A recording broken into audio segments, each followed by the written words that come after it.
Hello, good morning. Welcome to this third day of the Life Info Days for 2025. My name is Vinicius Valente. I'm a project advisor here at the European Climate Infrastructure and Environment Executive Agency, and it's my pleasure to welcome you today to this third day of the Life Info Days. We have a very exciting program for you ahead of us, which I would like to very quickly introduce to you. So here for the 15th of May, we're going to start the session with the sub-program, so life sub-program for the Clean Energy Transition, or CET in short. This is the session happening right now from 9 to the 11:10 or shortly after 10. And then the program will continue with our colleagues covering the strategic projects, the PLP call, and the technical assistance replication call. But for today, really would like to invite you to dive in for this morning in the Life Clean Energy Transition Program. And now we're going to zoom in the next slides for the agenda this morning until the coffee break. So we're starting right now with this short introduction, and very shortly, I'm going to give the words to our head of unit, Mr. Hans Hein, for some welcoming words. Hans will be followed by Pierluca Merola, a policy officer from DG Energy, who kindly accepted the invitation to join us today to give you the policy update behind the Life Clean Energy Transition Program. Then we're going to have two tandems presentations. The first one, it's going to cover the overall introduction of specifically the Life Clean Energy Transition Program. This will be done by our heads of sector here in CINEA, Annette Jan and Maria Laguna. And the second tandem presentation is going to give you all you need to know on how to write an excellent proposal with the specific focus on the CET program. And this presentation will be done by our colleagues here in CINEA as well, Zoe Wildiers and Ulrike Nuscheler, both program coordination managers in CINEA. We're gonna finish the session with a quick Q&A session on Slido, and then I'm gonna, before we break to the in the coffee break, and we'll continue with the other parts of the program today, I'm gonna explain to you a new element as we're having this year for the CET agenda, which is the topic presentations. This year, as my colleagues are going to introduce in a very brief moment, the Life CET has 12 topics, and on top of the live presentations that you're going to hear in a moment, we also prepared for you specific videos under each topic, which we would welcome you to follow after the session. I'm going to explain to you at the end, before the break, how to access these videos, so please stay with us until the end. And then in the next slide, just before I give the words to Hans, there was a previous slide on how to access Slido. So we are using Slido this year again to collect questions. The hashtag is EULife25, and you can access this on slido.com. And please go there directly using the hashtag EULife25, and we'll be collecting questions that will be addressed to you during the Q&A session. So without further ado, I'm going to give the word to Hans for the welcome words. So Hans, please join me in this digital stage, and the floor is yours. Thank you very much, Vinicius, for opening this session. Also from my side, a very, very warm welcome to all of you for the third day of the Life 2025 Call Info Days. I hope you will have a very interesting and exciting day today. I am the head of units, as Vinicius already explained, of CINEA, of the LIFE program, and specifically of the energy and climate sub-programs of the LIFE program. As I explained already at the opening of the Life Info Days on Tuesday, LIFE is the only program and the only funding program in the EU that is dedicated entirely to the environment, nature conservation, and climate action. Today, or this morning, we will in particular dive into one of the sub-programs of the LIFE program, the LIFE Clean Energy sub-program. and that is dedicated to really make a significant contribution to the implementation of our energy policies, and in particular also help achieving the energy targets of the European Union. And my colleague Pierluca Merola will shortly dive in and explain to you the policy context in which we are operating today. What this program is really doing is trying to bring policy or make policy, put policy into practice, but also, and that's very important for our projects, to provide policy feedback. For this, the Life Clean Energy Transition sub-program has a budget of 1 billion euros for the current financial perspective, that is from 2021 to 2027, to support innovative action. That is quite a significant sub-program of LIFE. Just to give you an idea of how important and how much funding we provide through this sub-program, we have funded last year about more than 50 projects, reaching 450 beneficiaries across Europe and beyond. These projects are about to start, and what we're looking for really is that these projects provide, and that's different from the other sub-programs of LIFE, a strong cross-fertilization across the EU and a strong level of experience sharing between partners and EU member states. For this year, the call 2025, this sub-program has over 90 million, exactly 91.4 million euros as an indicative budget. The call opened on the 24th of April, and the submission deadline is the 23rd of September. So I emphasize this because it gives you sufficient time to carefully listen to all the information that is being shared today on this sub-program, and to develop and identify your partners and collaborators in this project. So do use that time well.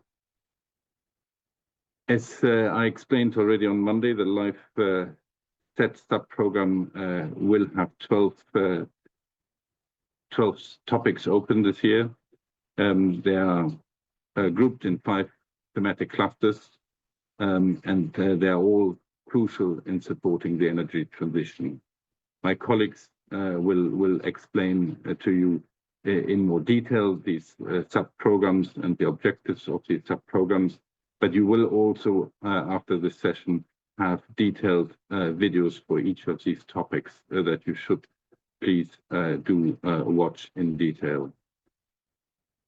What we expect from your proposals is really that they are clearly supporting our energy policy framework, that they look at rolling out new technologies, suggest new services and business models, new ways of attracting private finance, which is, I think, very, very important for the future, and but also mobilizing local and regional investments.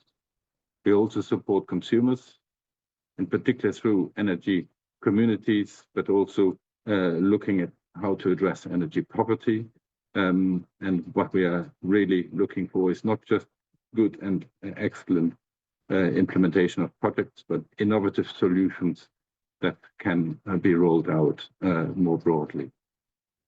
So in sum, what this LIFE SET sub-program is about, it is a program that looks at developing and sharing best practices, improving skills across the sector among all stakeholders, remove very critically key market barriers to the clean energy transition, and empower stakeholders to really implement our policies at the local level.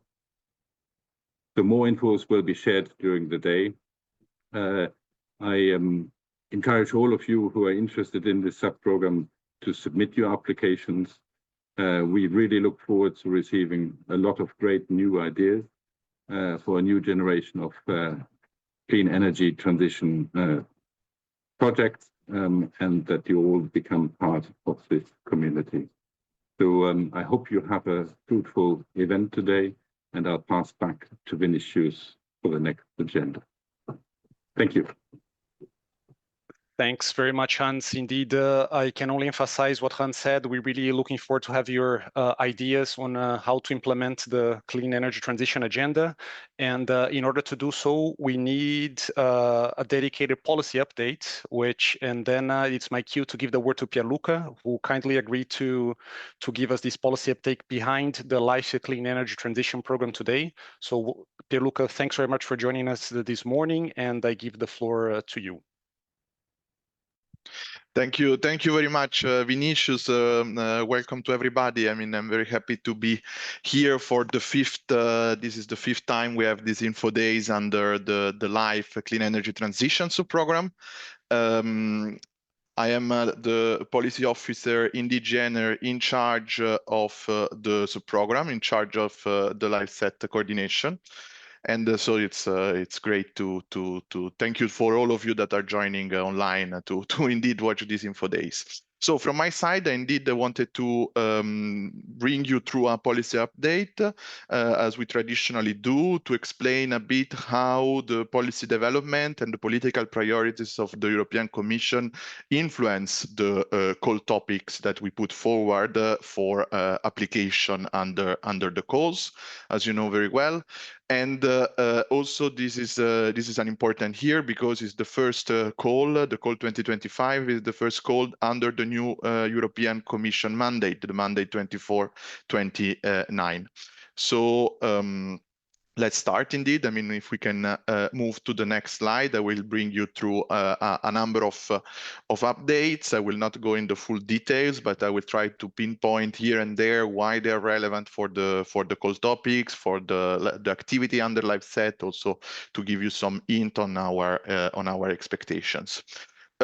So as you know very well, we are in a new under a new commission, still headed by President Ursula von der Leyen, but with a different European Parliament, with a different European legislation and mandate. As with regard to our context, you know very well that the high-level political priority has been put on sustainable prosperity and competitiveness, which build on the European Green Deal agenda and the decarbonization agenda. So is a clear addition to that. Next to it, you know very clearly the security challenges that Europe is facing and the security concern, which of course have a stronger overall impact on the definition of the high-level priorities of the European Commission, and that of course then trickle down in our different activities. With regard to energy, there is a strong focus, of course, on clean and efficient energy for Europe, but also on affordability. As you know very well, this is a key concern for European citizens and enterprises. So it is a key area where new policy initiatives are looking at. We have a new commissioner for energy as part of the commissioner, the overall college of commissioner, the Commissioner Dan Jorgensen, who has already started to work and shape the political priorities for energies.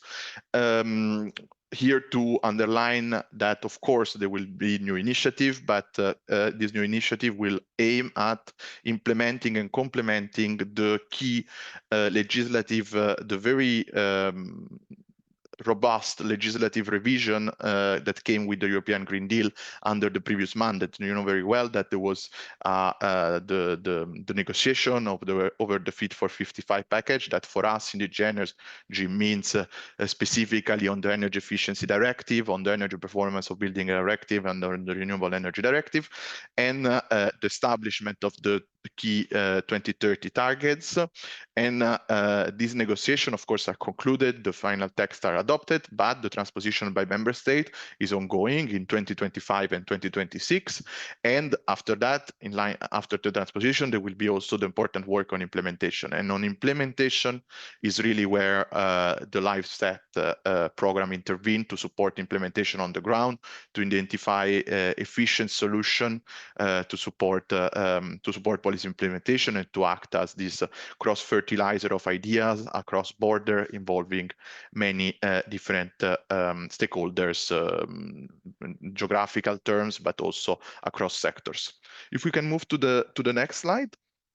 This is a bit the setup that I wanted to give you, but here I want to narrow down on, let's say, the umbrella priority that is relevant for energy for us, and is the clean industrial deal that is important to underline. This is a joint roadmap for both competitiveness and decarbonization. These are the two key priorities, with indeed the decarbonization that remain the high level priority. If we can move to the next slide. Of course, not all of the both for the clean industrial deal, but also for the affordable energy action plan, I will underline some few key aspects, because of course the LifeCT sub-program can contribute.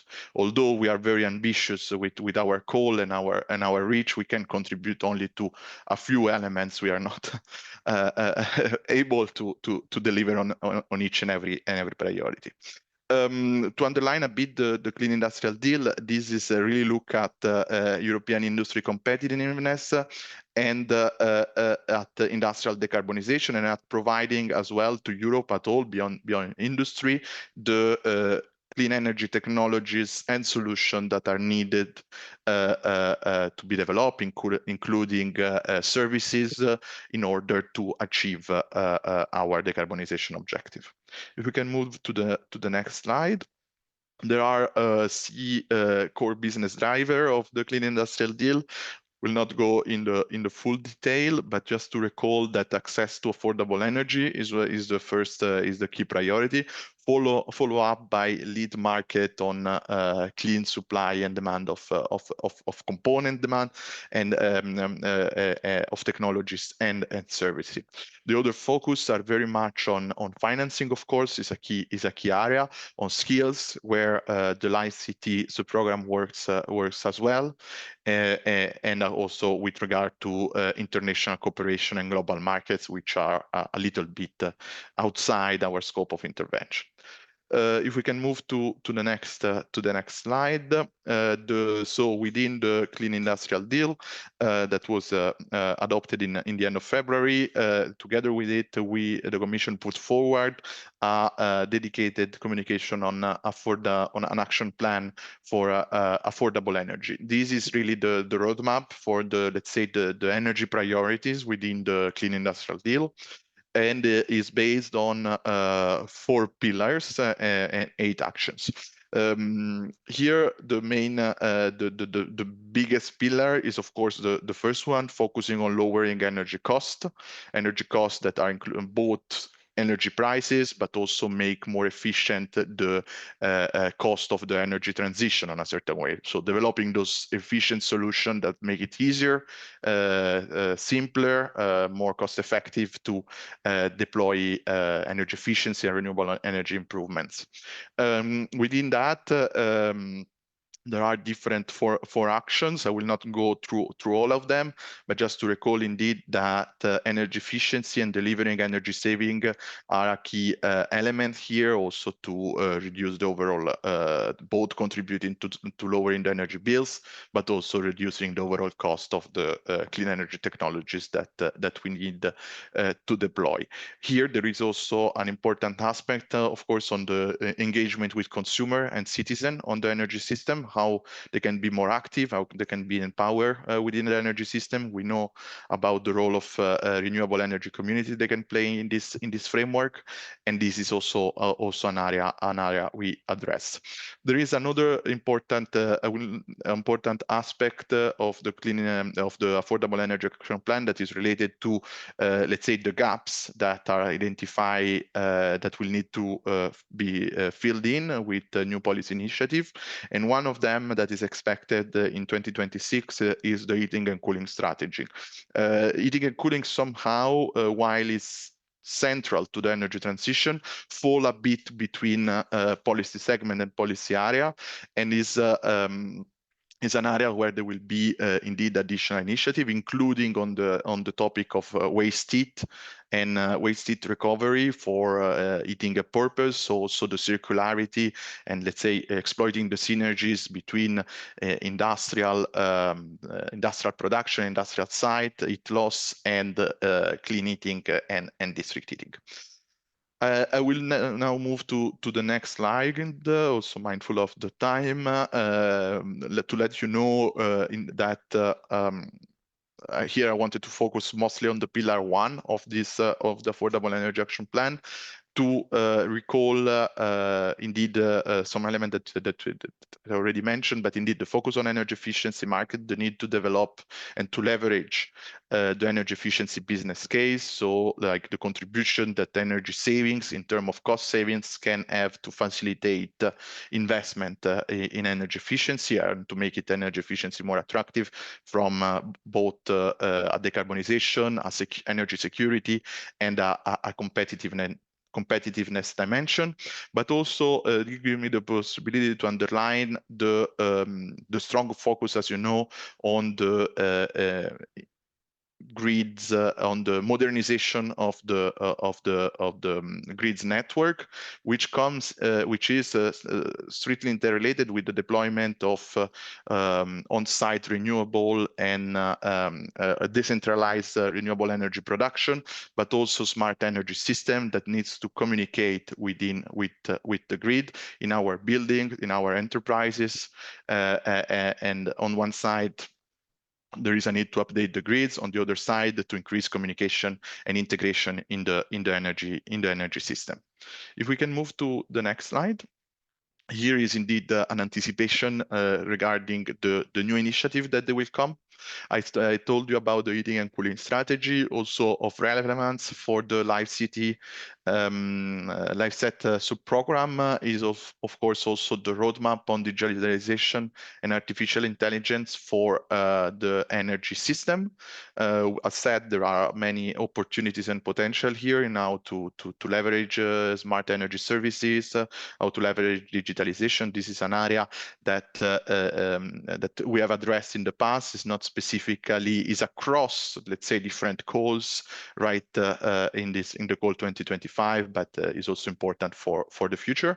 And then, of course, the clean energy investment strategy, where, as you know, one of the key priority and one of the key action where the program is intervening is really on the development of innovative financing scheme and investment mobilization at local level, but also at in terms of at higher governance level. If we can move to the next slide. I wanted to just recall, I mean, this is something probably you all know by heart, but indeed, as I say in the beginning, there are the new initiative that will build on implementation of the European Green Deal and the approved legislation. So it's also important a bit for us to recall where we are with that. As you know, there are three key legislative texts for the clean energy transition. When it comes to the energy efficiency directive, one of the key aspects, without recalling the different provision, etc., but one of the key aspects I want to underline is that transposition by member states is expected by October 2025. And that this needs, of course, there are a number of provisions that will need then to be mandated, implemented on the ground by regional actor, local actor, private actors. And this is really where the sub-program intervenes as well in helping and supporting the policy implementation. A couple of elements I think important to recall is clearly beside the target, the key role that is assigned to the public sector in terms of with a dedicated and increased target in terms of reducing energy consumption and renovation of public buildings, but also the pathway for the transition of the district heating and cooling system that is accompanied with this updated definition of the energy efficiency district heating and cooling system. And as well, the role of the local heating and cooling plan, which is a new instrument that is introduced that is required to municipality. Last point, maybe to underline indeed on the ED, but is also relevant across the board, is the focus on generating energy saving for the benefit of citizen and consumer, and most importantly, vulnerable citizen. And in order to address the issue of energy poverty, we have, let's say, as sub-just transition targets requiring indeed that this saving goes to benefit situation where energy poverty and is the most where we have cases of energy poverty that needs to be addressed. If we can move to the next slide, with regard to the Renewable Energy Directive, this the transposition deadline is by November 2025, but there are a number of provisions on permitting specifically that have been front-loaded, that are being transposed as we speak, and that represent a key priority for the deployment of renewable energy. This is really have been put in all the communication as a key area of intervention. And here, the Live Cities sub-program this year is providing specific dedicated support to facilitate the work on identification of renewable acceleration area, and in general permitting process and procedure in the different member state by the different authority responsible. There are relevant governance, let's say, there is a relevant governance dimension between the national actors, the regional actors, depending on the constitutional aspect of the different member state here. And here is really one area, as you have seen in the call topics that we address. The other important element I wanted to stress is, of course, that how within the Renewable Energy Directive, there are some, let's say, sectorial targets that identify the potential in given areas. And here again, there is a strong focus on heating and cooling with an annual target for increasing renewable energy in heating and cooling, but also on building as well, as these are areas where it's considered that there are on a certain way more low-hanging fruits still to address, and where intervention need to speed up. If we can move to the next slide, the last part element I wanted to recall is, of course, the Energy Performance of Building Directive. In this case, the directive was adopted in April 2024, and the transposition deadline is in May 2026. There are a number of very important provision in relation to buildings, and as you know, our sub-program have a very strong elements addressing the implementation, the energy performance of building, the implementation of the VVD. We have a dedicated topic on making energy renovation faster and deeper. And more affordable, and here I wanted to stress, of course, probably you know very much the important, let's say, provision on minimum energy performance standards, which are minimum energy performance standards for the non-residential building stock, and the renovation trajectory for the residential part, and where there is really the need to boost the energy renovation rates. These to be achieved by multiple tools. There is a strong focus both in the ED and the PBD on the role of one-stop shop and advisory services to engage with consumer to support the implementation of energy renovation, and we continue to support this area with an important topic. and also on making financing easier, more attractive for private financing, easier, more attractive for citizen and enterprise to renovate their building. If we can move to the next slide, I will conclude probably indeed with financing, that I think is as I said in the beginning, this is really one of the key priority of intervention from the Life Cities sub-program. The overall objective that we have is indeed to mobilize the investment pipeline to make it easier to implement and finance energy transition measures, energy efficiency and on-site renewable measures. And the reason why we do that is because the challenge we have to deliver on our climate and energy target is really a challenge of mobilization of both of engagement with citizens, of mobilization, mobilizing them, and of mobilization of private investment. What we wanted to underline here is, on one side, the role of private financing and deployment of financial instrument, and the need to work with financial actors. And we have a topic dedicated to innovative financing, but we have also the very important topic on project development assistance. And on the other side, indeed, when we speak about technical assistance, technical support, the role that one-stop shop play on the ground in mobilizing this investment pipeline is assisting in assisting homeowner and citizen in developing in developing their investment. I will stop here, and I hope I'm in time, and I will remain here for the whole duration of the info day, so I will be able to reply any question later on. Thank you very much all for listening in, and thank you, Vinicius. Back to you. Thanks very much, Pierluca. Fantastic, very clear, and yes, very much on time. We're actually ahead of time, so thank you for that as well. I would, just before giving the word to the next speakers, remind participants that we are taking questions on Pierluca's presentation and also on the next presentations on Slido. So again, if you have any questions to us, please go to slido.com and use the hashtag EULife25, and we'll be selecting the questions and asking the speakers together during the Q&A session at the end of this session. So now we know the policy overview behind the Life Clean Energy Transition Program, and now it's time to get an introduction on and hear what the program is actually about. And with that, we're going to have our first set of tandem presentations with our heads of sector here in CINEA, Annette Jan and Maria Laguna. So Annette, as I understand that you are speaking first, so I invite you to join me in this digital stage. And yes, I give the floor over to you. Thank you for joining us. Yes, good morning from my side. A very warm welcome to this introduction to the Life Clean Energy Transition Program. Really my pleasure to be here with you. Thank you very much, Vinicius, for the kind introductory words. So basically, really quite immediately following on the policy presentation of Pierluca, here on the next slide,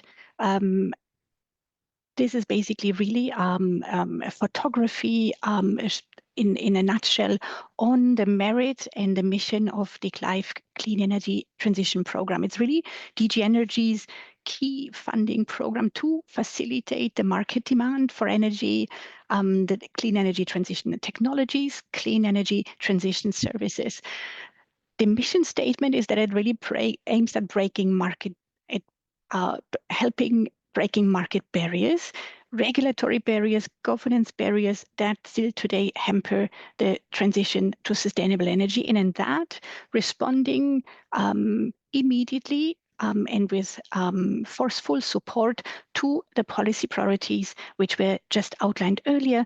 Here on the picture, you can see basically the key priorities which were articulated, obviously the Fit for 55 package with the directives which were presented, the Renewable Directive, the Energy Efficiency Directive, the Performance of Buildings Directive, but of course also the umbrella of overarching policy initiatives like the recent Clean Industrial Deal, and which is hosting the Affordable Energy Action Plan. And the role of the program here on the picture, you can also see the key segments and key sectors in which the program operates. Really, to summarize, the role is really to mobilize investment, in particular through technical assistance facilities for project developers or renovation one-stop shops or setting up innovative financing schemes. The role is accelerating the market uptake of clean energy transition technology and services, at the same time boosting professional skills, boosting the skills of manufacturers in key segments for the energy transition, such as heating and cooling, building renovation, or industry. Very central to the program is involving and empowering citizens in the clean energy transition, like, for example, renewable energy communities, or through just transition actions addressing, in particular, vulnerable households and tackling energy poverty. Horizontally, overarching on all to that is really the program's aim to create an enabling policy framework. That articulates really in policy support actions to support the policy implementation really at all levels. And that all levels can navigate from addressing key national stakeholders to offer them technical assistance to implement the very legislative pieces which were outlined earlier, but also up to the capacity building for our European cities and regional administration, which are at the forefront of the energy transition. The important features, really, of the backbone of the program, really 3 points for you to take away: a strong policy implementation notion of the program. The second is really a large geographical reach. Here, our project teams, they really have an outreach across the EU, covering a wide range of countries and regions. And thirdly, there is a significant emphasis on supporting innovative solutions and the replication, the uptake of successful projects in order to maximize the impact of the program. Now, if you move to the second slide, thank you very much. Here, it offers really a quick snapshot for you on the results of the call 24. So basically, 1 year ago, if future beneficiaries have listened to this introduction, have listened also to our very specific topic presentations, which were already promoted a bit in the introduction, and that we would really encourage you to listen in. Here you can see the successful applicants, which articulate in that call into around 50 projects, which are addressing 32 countries and which are engaging with around 450 beneficiaries alongside the key energy sectors that the program is operating in and supporting.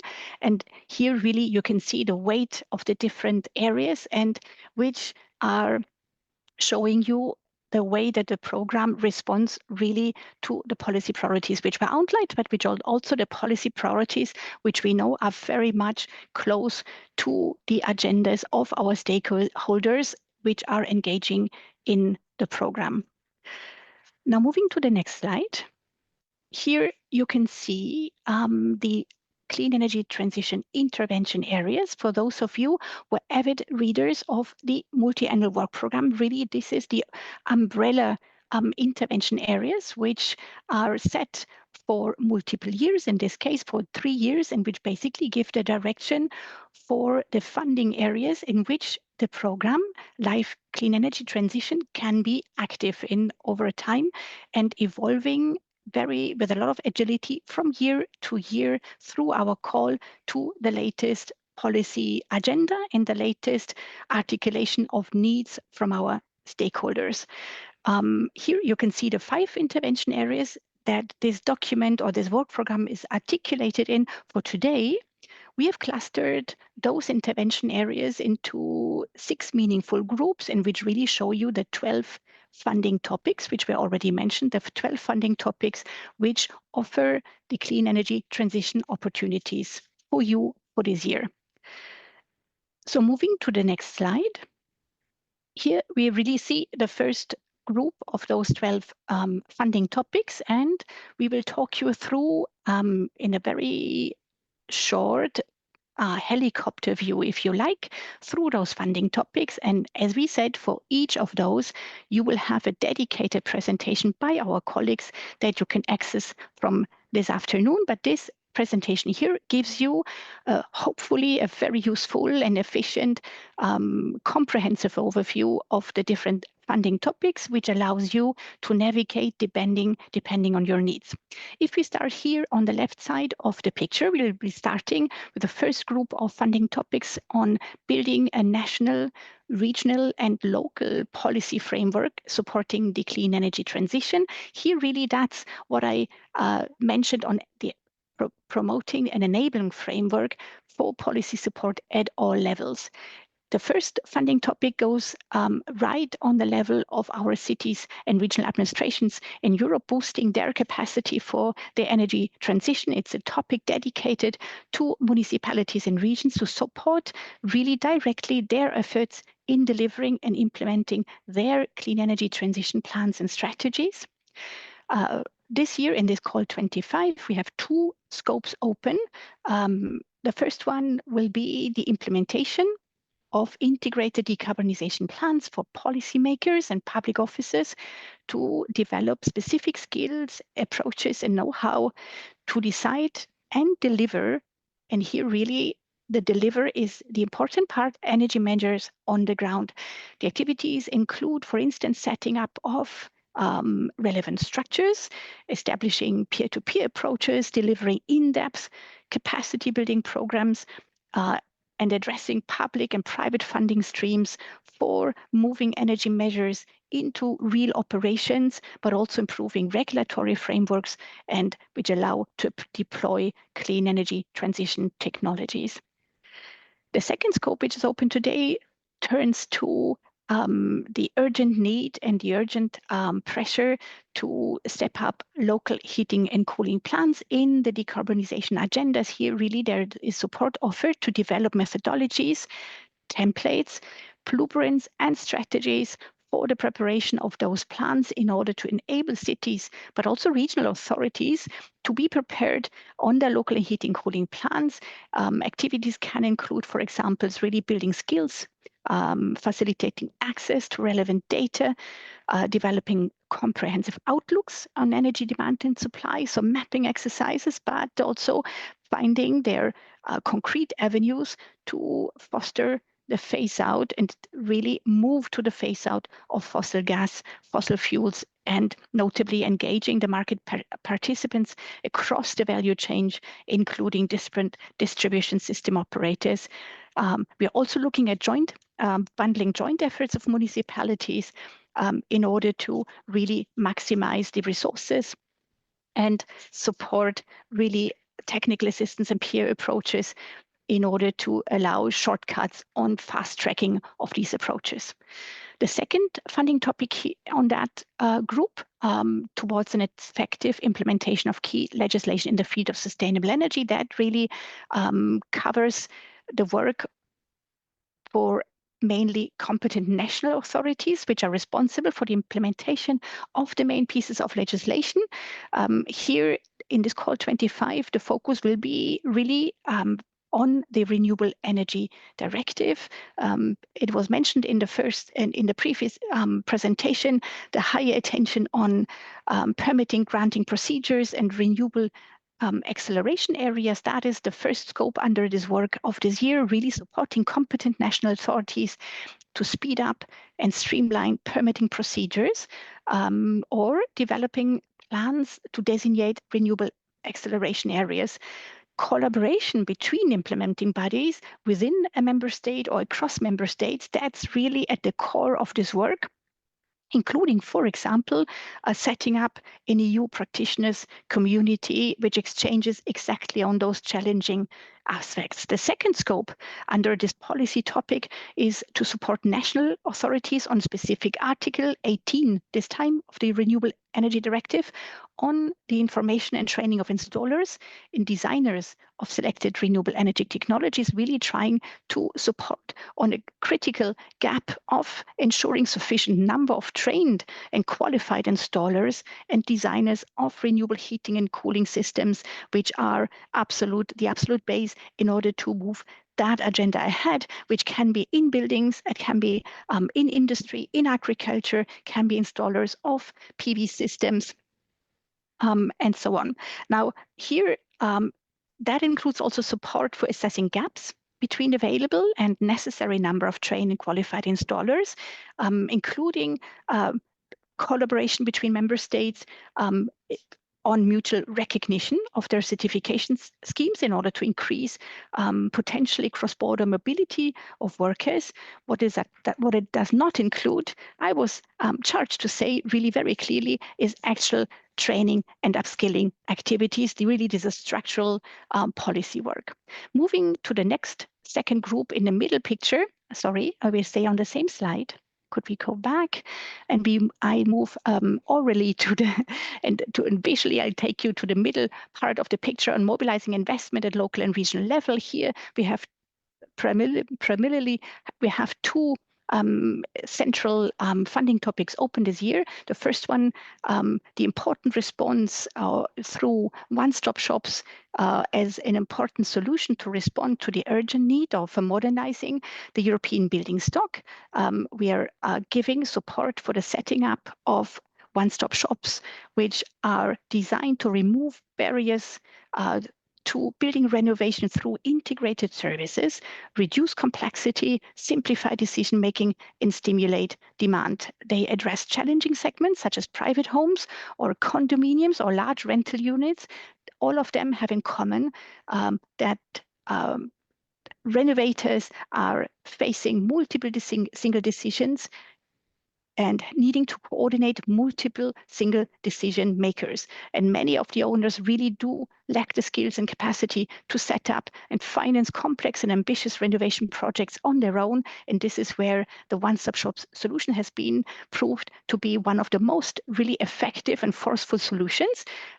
This has been a very strong strand of work under the Live Clean Energy Transition Program. So this year, we'll take it to a next level. We will address two scopes in the residential sector. On the one hand, individual homeowners, and on the other hand, professional owners of the rental sector. Now, priority in very short, priority will be towards regions with lesser activity so far, and regions basically looking at the European landscape. A priority for full service offers, so one-stop shops which really offer the full service offer from imagine a first walkthrough audit up to potentially a finance offer or directions to a finance solution, including all of the coordination of the technical work and their supervision. And what needs to be said as well, that there is really no priority this year for purely advisory services or purely digital offers. So basically, home renovation platforms, only digital, would not be in the remit of this topic. Moving to the second topic, project development assistance for sustainable energy investment. This is one of the driving forces of the program to support the mobilization of investment, really articulate the demand in clean energy investment operating in complementarity to the sister initiative ELINA, which is run by the colleagues of the European Investment Bank. Now, the essence of the technical assistance is fairly straightforward. Really, this is very effective funding and support to help public and private project developers in all of their practical steps to build and launch a concrete investment pipeline. It has been very successful with more than 60 initiatives so far. Proposals should really demonstrate a clear showcase for large investment, leveraging private finance, or really finding a very ingenious solution of how to blend public funding and private finance, high ambition in energy saving, and many of them come along with organizational innovation or innovation in financial engineering. They're often also a trigger beyond the pipeline for changes, even in regulatory aspects or structural aspects in the territory, in the region. Now, regarding the sectors, if you want to take that away, technical assistance is available for public buildings, for private housing, or public infrastructure at large, such as district heating, cooling networks, urban mobility, for industry, for SMEs, communities, services, or citizen-led renewable energy generation. There is an essential feature here to mention, the leverage factor. All of these projects under technical assistance, they are expected, invited to demonstrate that the investment is really launched at the end of the support, at the end of the activities, and which really brings them into a very forceful position regarding accelerating their investment pipelines. Moving over to the last group of this picture, attracting private finance for sustainable energy, that really is the corresponding mirror, if you want, to activating the demand for clean energy transition investment. Here we're looking at the private finance offer. This topic, crowding in private finance, really aims to increase the amount of private finance allocated to energy efficiency or small-scale energy resources, and really setting up or rolling out innovative financing schemes across Europe. Now, this year, the scope for the expected proposals is really setting up innovative financing schemes, which allow channel private finance into clean energy investment. Channeling private finance can, of course, also mean blending and using public fund to catalyze private finance in order to maximize the cohabitation and the functioning between different streams of funding and finance. Now, as an example, that is probably quite speaking in this case of this topic, examples could be local or regional investment funds, blending public-private finance. Examples could be guarantees or other de-risking schemes. It could be articulated in setting up energy services, such as energy performance contracting, or very specific instruments such as on-bill or on-tax finance. What is important to take away is that those financing schemes are really expected to be set up at the end of the action in one country, in one member state, at least, with efforts to replicate in other member states or in other eligible states under the CET program. The proposals really need to address both the supply of finance and also the structuring of the investment project of the demand side, so that there is really a credible business case of the financing scheme being operational at the end of the project. And with this, I'm at the end of my part of my share of presenting you these 12 topics, and I'm very happy to pass over to my colleague Maria for the suite of these funding topics. Thank you very much. Thanks, Annette. So next slide for me, please. Thanks everybody, and good morning from my side. I will walk you through 6 more topics of the call 2025 call with an helicopter view, as Annette said, but of course I encourage you to follow then the in-depth presentations that of each topic that will be available as recordings after this session. So here we have also 3 blocks of areas of activity. I'll start with the first block, so citizens in the clean energy transition, and here we have 2 topics in the call 2025. On the one hand, one on energy poverty and another one on supporting energy communities. If we look at the energy poverty topic, so alleviating household energy poverty in Europe, we heard this morning from Pierluca Merula from DG Energy that the Energy Efficiency Directive recast prioritizes energy efficiency measures for energy poor households.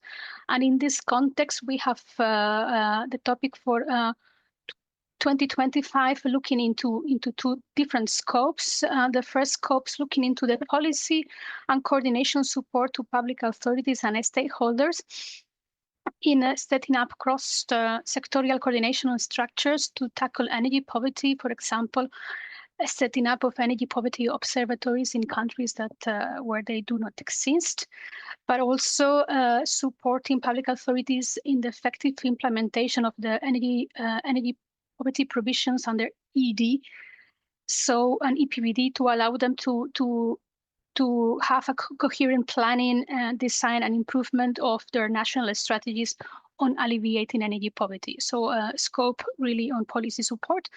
And then we have another scope looking into the renovation of residential multi-apartment buildings, and looking particularly in how to support tenants, homeowner associations and housing associations in updating the decision-making structures to overcome regulatory barriers such as split incentives or rental and property laws to facilitate this residential multi-apartment buildings renovation or setting up any type of support services.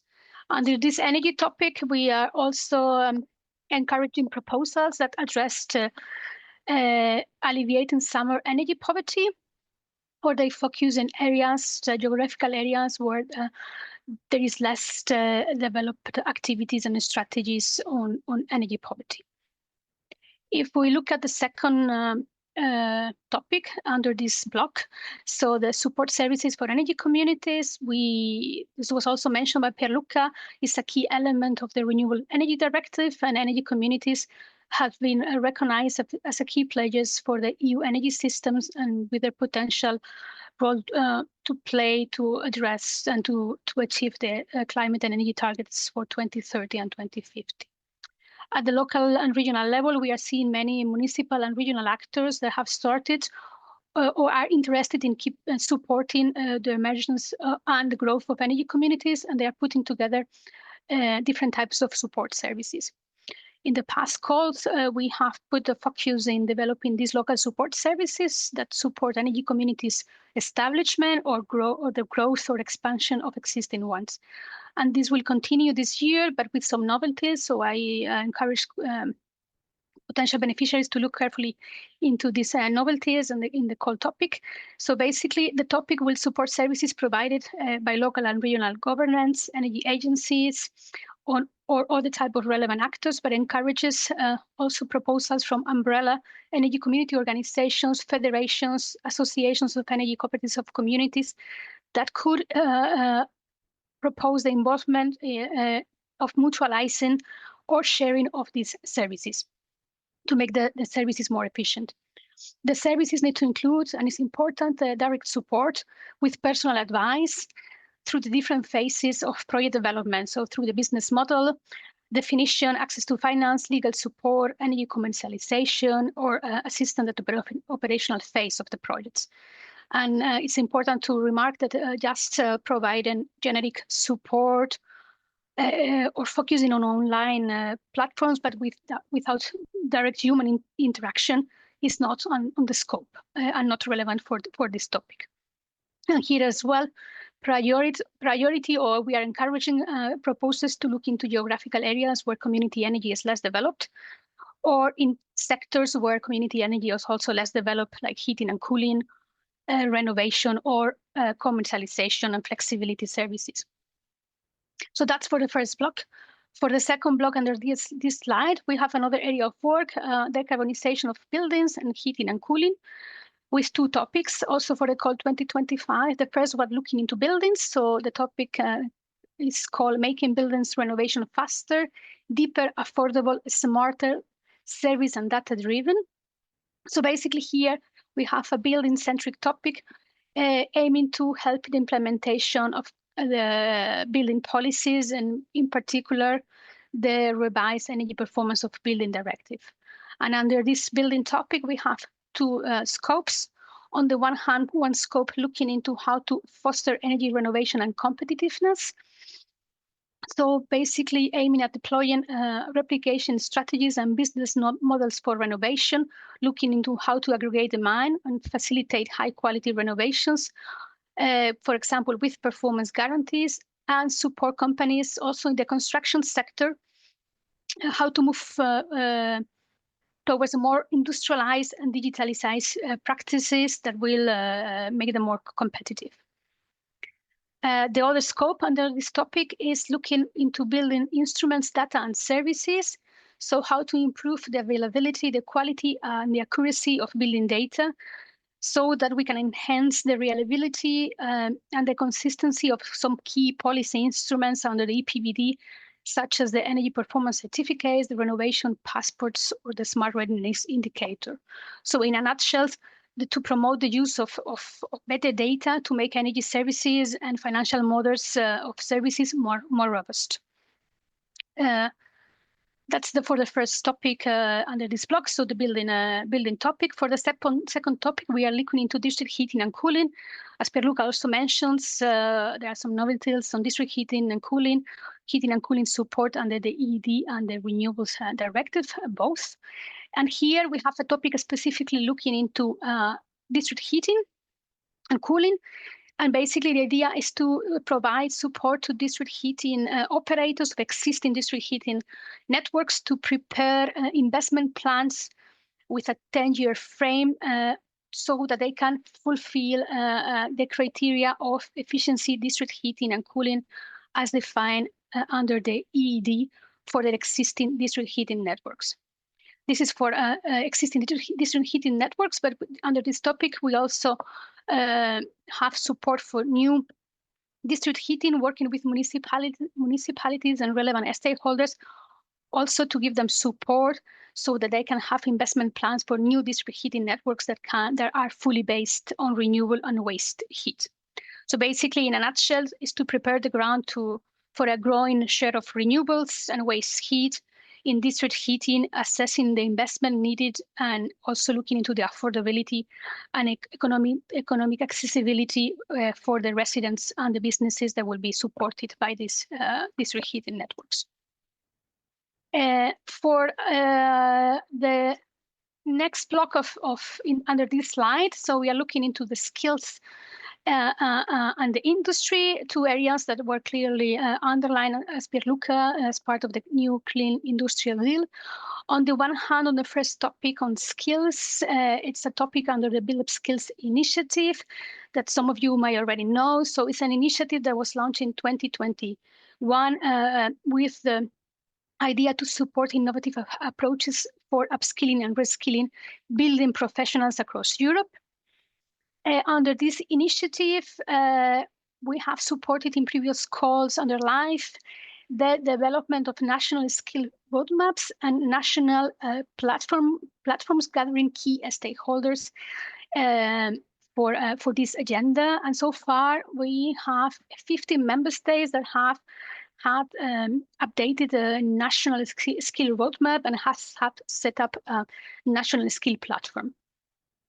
So in 2025, there will be funding available under this topic for these countries who have updated the national skill roadmap and platform to implement those roadmaps. So the key actions under those roadmaps. And for the countries that do not have an updated roadmap yet, to be able to develop one and also to establish a platform. A novelty here is that indeed, these roadmaps and platforms have the main focus is on professionals relevant for the energy transition of the construction and renovation value chain, but we are also asking to proposals to expand the area of work to other energy efficiency professions listed under the Article 28 of the EED. If these other energy efficiency professions beyond the construction and renovation value chains are in a priority identified by the national roadmap in their countries. And then on the last topic on this slide, we are looking into supporting the industry and the businesses in the clean energy transition in line with the new priorities of the Clean Industrial Deal, as mentioned by Pierluca before. So we have a topic with two scopes here. The first scope is really looking into how to strengthen the collaboration between specific industrial sectors and users of energy that are sharing similar processes and energy-related needs.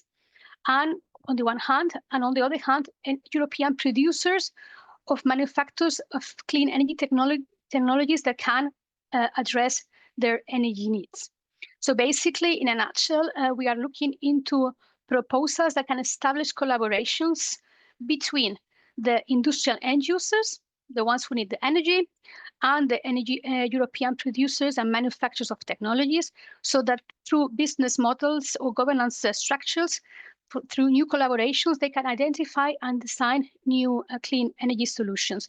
Basically, the manufacturers can standardize and optimize their technology offer, so to make it more efficient, to match better the deployment of technologies and the demand of technologies from the industrial end users. And the second scope under this topic is looking into energy collaboration among industries in proximity to foster clean, affordable, and sustainable energy use. So basically, here we are looking into collaborative approaches at the regional industrial cluster level, and with a particular focus with energy-intensive industries. What we mean by collaborative approaches is mainly to implement energy exchanges at the regional cluster level, for example, recovery of and use of waste heat from industrial and manufacturing processes, or incentivizing industrial symbiosis, but also sharing of energy-related services, energy audits, energy management systems or assets, renewable energy generation, and renewable energy storage and flexibility. So the main idea will be to identify sustainable projects that can give a long-term visibility for clean energy investments and opportunities at the regional industrial cluster level, or in an industrial park, for example, and to ensure the endorsement of these investments by main key stakeholders and the alignment of these investments with the local plans and strategies. So that's the fast helicopter view on the topics for the call 2025. And we encourage you to follow the detailed presentations, presentations that will be available this afternoon for each of the single 12 topics that we have presented, Annette and I, today with an helicopter view. If we pass to the next slide, please. I can present you just in a nutshell some key data that is good that you have in mind for the live set call. Some of these things have already been said today, but I think it's good to recap some main key data. So the publication of the call was a few weeks ago, and 24th of April, deadline 23rd of September. So enough time to develop good, great proposals. We have more than 91 million available. So this will mean around 45 to 50 grants that will eventually be funded. So proposals that will become projects. As explained by Pierluca and Annette, it's LifeSet is a policy-driven topics, and the funding topics are really have really detailed guidance. So I encourage you to look very much in detail into the call documents to understand what are all the elements that are required in each single topic. Most of the funding topics require a minimum of 3 eligible entities from 3 eligible countries, but there are some exceptions. All is explained in the call topic. And we have 95 co-funding rate for the live CAT actions. And the next slide, please.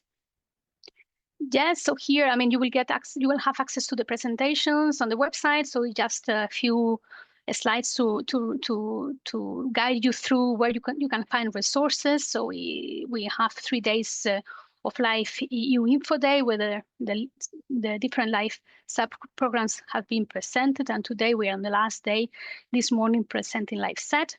You have all the information in these links, and you can also have access to a national contact point. So it's people working in the administration that they are responsible for the LIFE program that can also guide you and help you with your applications. And they are organizing these days National Info Days. So apart from this European Info Day, there may be a National Info Days organized in your country by the national contact points.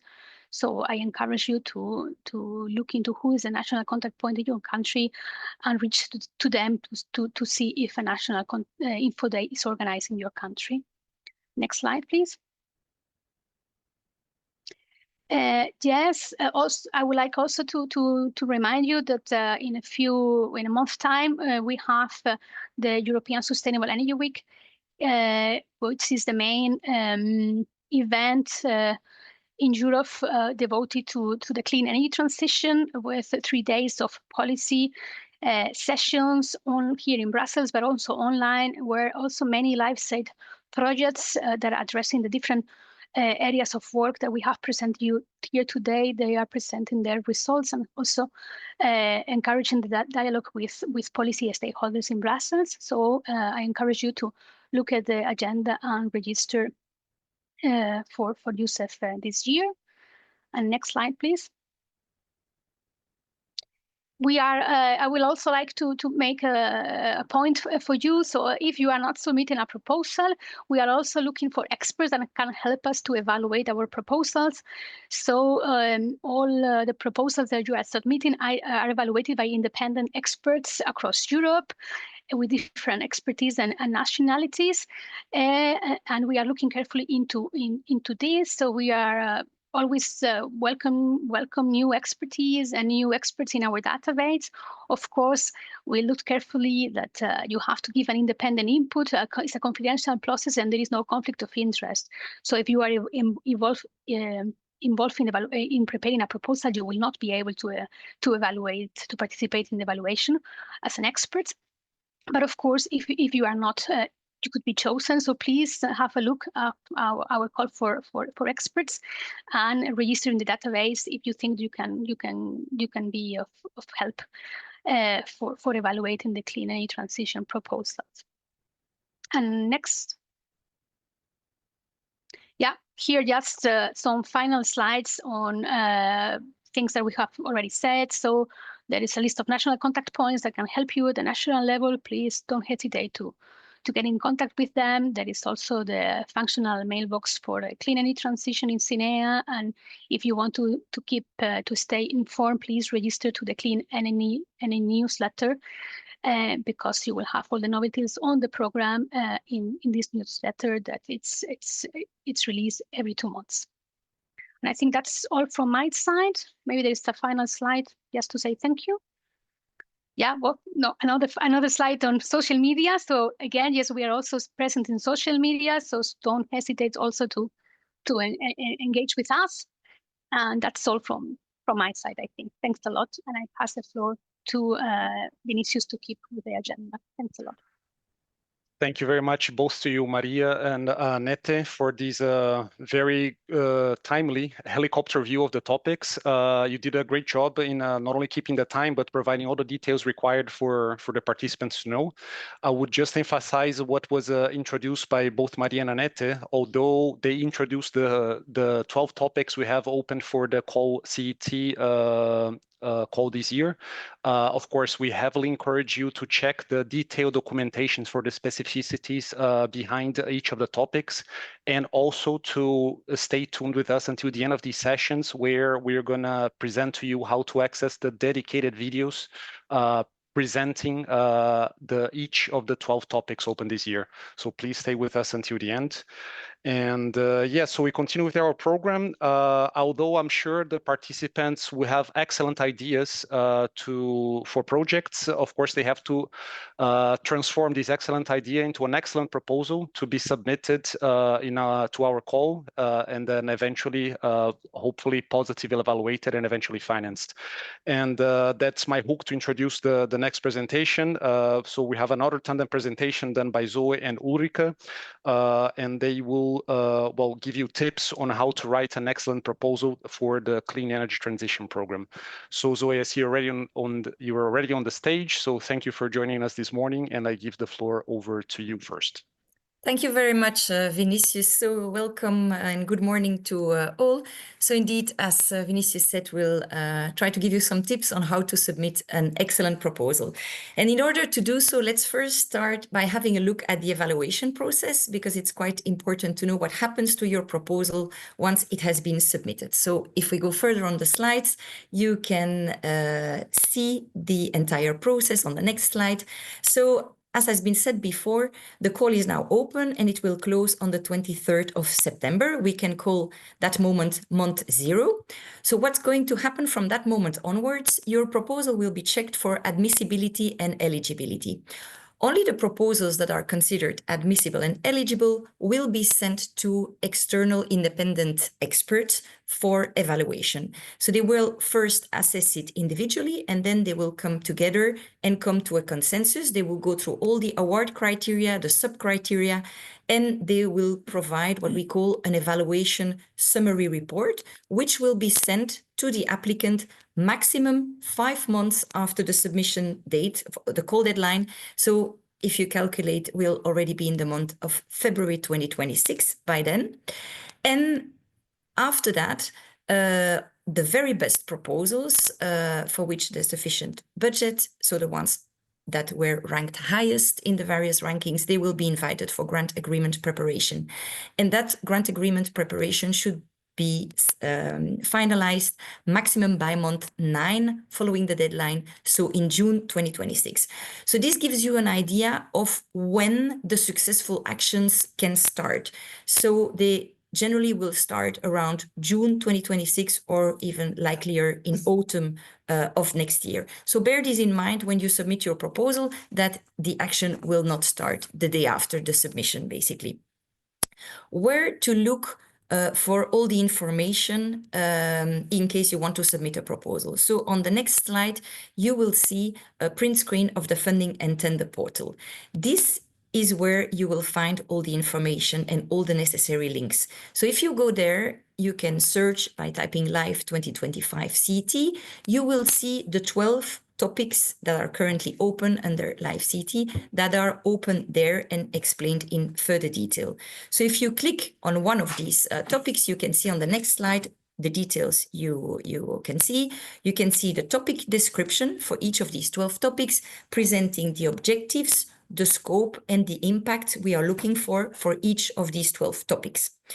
It's also interesting to have a regular look at the topic updates where you can find information, and soon after the deadline, you also can see how many proposals have been submitted under each topic. And then you can find under topic conditions and documents quite some elements like the call document. You can see it on the next slide as well. The call document is really a key document where you can find the detailed information on the topics that are open. You can find the award criteria, eligibility conditions, etc., etc. So it's very important you have a thorough look at that document. Very soon in that section on the funding and tender portal, we will also upload all the links to today's presentations, the recordings as well, and frequently asked questions for the different topics. As your questions come, we will make sure we populate this section as well. So on the next slide, we give you an overview on the structure of a proposal. So on the funding and tender portal, of course, if you select the topic you would like to submit a proposal under, you will see all the application forms and the links to these. So the application form consists actually of various parts. The first one is called Part A, which is an online document that has to be completed with the administrative information of the consortium. Part B is a Word document that you have to download, you have to complete it, and then upload it again as a PDF document. This is going to be the core of your proposal. It's a document that's bound by a page limit of maximum 65 pages and a font of minimum Arial 10. It's very important that you respect this because not respecting it can make your proposal inadmissible. And remember, proposals that don't pass the admissibility eligibility check, they will not be even evaluated. So don't start playing with fonts and margins in order to save a few spaces here and there. Because you can end up having a bad surprise. What's very important and useful to know is that you can submit your proposal and you can overwrite it as many times as you want until the very last moment of the deadline, so at 5 o'clock on the call deadline. So I strongly recommend you do that so you can see if everything's complete and you don't have bad surprises at the very end. Unfortunately, applicants every year are faced with that situation and they end up having a proposal that's submitted too late. Well, they can't submit it anymore. And unfortunately, we can't consider it for the evaluation exercise. Apart from Part B, we also have Part C. You'll hear more about that in a moment. It consists of the key performance indicator, which is also an important part to look at. You also will see an Excel file with a detailed budget table that you'll have to upload, explaining the budget you have in mind, partner by partner, that you've created bottom up and explained in detail in that Excel file. You'll have another Word document to be converted in a PDF with the participant information. So that document is important to note, is not bound by a page limit, but we will only look at information related to the participant information. So in case you don't manage to put everything you wanted to explain in your part B, the idea is definitely not that you start explaining the pilot projects you intend to work on in that participant information document. If you do that, unfortunately, it will not be looked at. In the participant information annex, only elements related to the participants will be looked at. So please bear this in mind, it's quite important. Then you also have the possibility to upload optional annexes. As the word says, it is optional, but so typically here, if you want, you can upload letters of support from relevant stakeholders. So then we can move on to the next slide, where we'll have a more thorough look at part B and its table of contents. So you will see at the very beginning as well of that part B that it's explained that you have to keep the instructions there. And it's important you do so because, again, it's to make sure that there's equal treatment to all of you. So if some of you start removing instructions, you save space and you can explain more, which is not the idea. And so remember, you have to respect the template, otherwise you'll be considered inadmissible and not evaluated, which would be a pity. So what does that structure of part B look like? Well, you see we have 4 main headers and they actually match the award criteria. So it's quite straightforward to see what will be assessed where. And so these are relevance, impact, implementation, and resources. So a few tips we can give you here.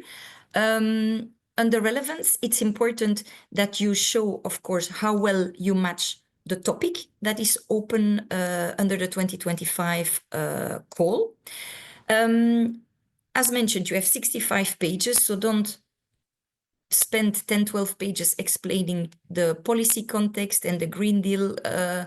It's important that you show you're aware of that, but use your space wisely. What's important to explain is that you know the starting point very well. You know what's happening in the field of the proposal you are submitting, and that you clearly explain how you're going to build on what already exists, how your proposal is an added value. On impact, you'll hear more in a moment. On implementation, I'd like to stress that you should really detail the tasks that you're presenting quite well. Make sure they are interrelated, that the work packages you propose are also interrelated, and that the tasks lead to a deliverable. That's matching the tasks. Sometimes we see deliverables that come out of the blue and that would be odd. So make sure that there's a continuation there.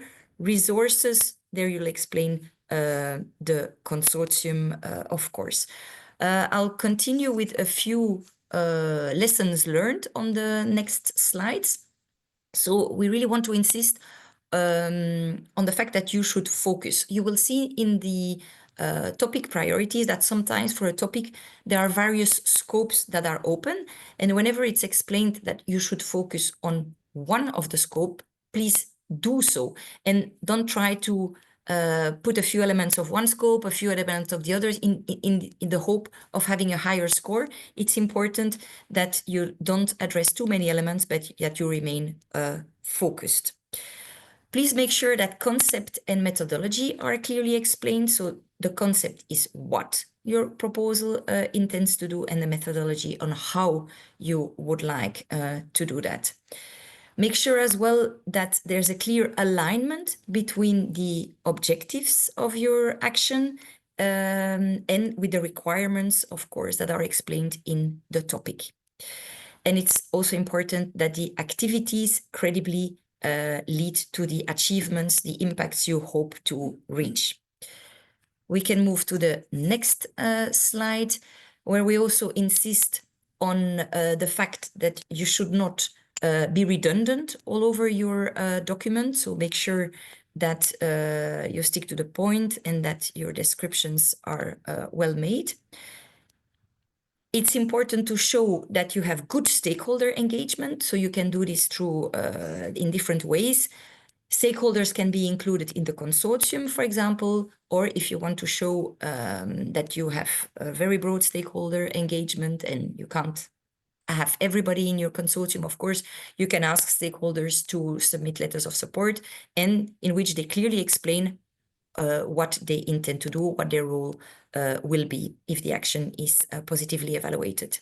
Make sure as well that your Gantt chart is realistic and clear. If you present a Gantt chart spread over 5-6 pages, it's unlikely to give a good overview of what the actions are going to look like chronologically. Let's move to the next slide, where I'll come back a bit to the admissibility and eligibility check. Remember, it's important to pass that phase first. So in order for a proposal to be admissible, it needs to be submitted through the system and of course before the deadline. So as I said, please do that a few times. You can overwrite your proposal until the very end. Of course, it needs to be complete. It needs to consist of all the parts that I presented earlier on and readable. So make sure you respect the fonts, the margins, the pages, etc. In order to be eligible, of course, your partnership is extremely important. As mentioned earlier by my colleagues, for most of our topics, we're looking at proposals of minimum 3 organizations from minimum 3 different eligible countries. There are a few exceptions. Please have a thorough look at the call document, but in case it's required by the topic and your proposal doesn't fit that requirement, it will not be evaluated. And make sure, of course, that the activities are eligible, meaning that they are in scope. Let's have a quick look at the award criteria on the next slide. So there are 4. And as I say, they match part B. So they are relevance, impact, quality, and resources. They are all marked on 20 points by the evaluators. And a minimum of 10 out of 20 is needed in order to be recommended for funding. And overall, minimum 55 points are needed. And you will see that impact counts for 150%. So that's a very, very important criterion to look at. You'll hear more about that in a moment. And I also would like to insist that having 55 out of 90 or a bit above is very unlikely to be sufficient to be funded. So one thing, of course, is to be above all these thresholds. And another one is to become in the ranking zone, in the funding zone, let's say. So only the very best, the excellent proposals can be offered funding. So a higher score will be needed than 55 out of 90. A few words on the next slide on resubmissions, because we often have proposals that were not funded 1 year and then applicants change, adapt, improve a few elements, and then of course they hope to be more successful the year after. It's of course very good to use the feedback received from the evaluation summary report and to address these comments, but it's important that you bear a few elements in mind. So as we said, we have an annual work program with evolving priorities, and it's not because something was considered a priority in the 23-24 call that it will be as relevant in 25. So please bear this in mind. You will not necessarily gain extra points, but you could lose points as well if the action is considered less relevant.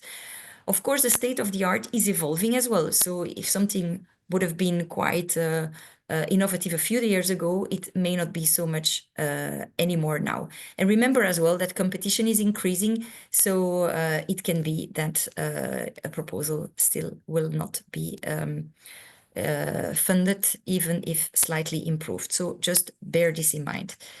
I will now give the floor to my colleague Ulrike, who will give you more information on the very important impact section.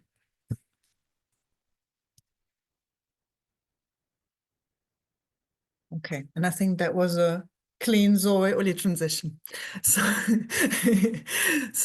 yeah, super. Next slide, please. And again, the next. I go directly also in the interest of time into the impacts. I think one of the most challenging elements of the proposal writing is certainly the part on impact and indicators. It's also the section that Zoe also has explained that gets most attention of the evaluators and that has the highest weight in terms of scoring. So it's extremely important that you put enough emphasis on that. And also at a higher level, the impacts in an aggregated form are the element which express the difference that our program makes. So it's essential for us, and we report our impacts to the annual program statement, for example. So really not only essential for you, but also essential for us. So coming back to your proposal, you should establish in the proposal how the proposed activity contributes to the defined expected impacts. What does that mean? The expected impacts are established for each of the topics, and you find them towards the end of the topic text. We distinguish three different levels of indicators. You see them in this triangle on the slide. We have the topic-specific indicators, the activity-specific indicators, and the common indicators of the LiveSet subprogram. Can we please change the slide? Yeah, voilà. So zooming into these three levels of indicators, starting with the topic-specific indicators, they're really central. You find them under each of the topics, and depending on the breadth of the topic scope, they might be all relevant for your proposed activity or only partly. Please decide then on a case-by-case basis which ones are relevant, and those that are relevant, please address them really thoroughly. And it's probably safe to say that those indicators, those topic-specific indicators, are the most important ones. In addition, we encourage you to define activity-specific indicators. These would be indicators that you define for your activity, and that would maybe give you the chance to capture impacts that would not be expressed in the topic-specific indicators that we defined, but they're not mandatory. So they are more a chance than anything else. And thirdly, they're the common LiveSet program, LiveSet indicators, and they correspond also to the LiveSet live project indicators, now LPIs, they used to be KPIs, 1 to 5. And they are the following: primary energy savings, final energy savings, renewable generation, greenhouse gas reduction, and investments in sustainable energy. They are also, you find them at the end of the topic text. These 5 common indicators are a subset of the 11 LiveSet subprogram indicators that are reflected in a Part C. And I will talk about this in a second. And you should address them as appropriate. So meaning a pure energy efficiency project will not necessarily have renewable energy impacts, and a pure renewable project will not necessarily have major energy efficiency impacts. Still, a priori, we would expect you to address those 5 common indicators. Next slide, please. For all 3 types of indicators, the following applies. The impacts that you present need to be credible, and I would really like to highlight it. The credibility is much more important than presenting just high figures. Evaluators would never compare the absolute figures and say, okay, this one is higher and this is why we choose that proposal. But the credibility is really the most important thing. It's what counts. And as part of the credibility, you need to establish clear links between the activities you propose, the results, and the expected impact. So it cannot lose things. And you are also asked to present the starting point and the underlying assumptions, including the baselines and benchmarks. Second thing, we ask you to establish and quantify the results and impacts for the duration of the project and for the time 5 years after. And I can also only say that the ones for the duration of the project are even more important. So don't leave that empty and just address the 5 years after project end indicators. The second point I would like to explain very quickly. What we mean under these impacts. So impacts can be impacts for the duration of the program, can be impacts that are directly achieved by the project activity within the project duration, but we would also count impacts that are triggered within the project duration, but that accrue only after the project end. That is very important because very often even things that you trigger during the duration only materialize after. They would still count for this very first category. And then we would also count in indirectly triggered and encouraged and replicated impacts outside the immediate scope and target area. For example, you have, I don't know, you target 5 communities, but 5 others would take them over, then that would also count. Next slide, please. So then finally, the thing I would want to say on impacts, you're also asked to fill in the part C that Zoe mentioned, which is a separate template which consists of the 11 common lifestyle project indicators. You see them listed on the bottom of the slide, 1 to 11, and please adjust those indicators that are relevant. So not necessarily all, but as we said, 1 to 5 are really those that we would expect you to address as good as you can. And of course, the figures you give in part C should be consistent with those in part B. So we will check this once your project would be selected, but these have to be consistent.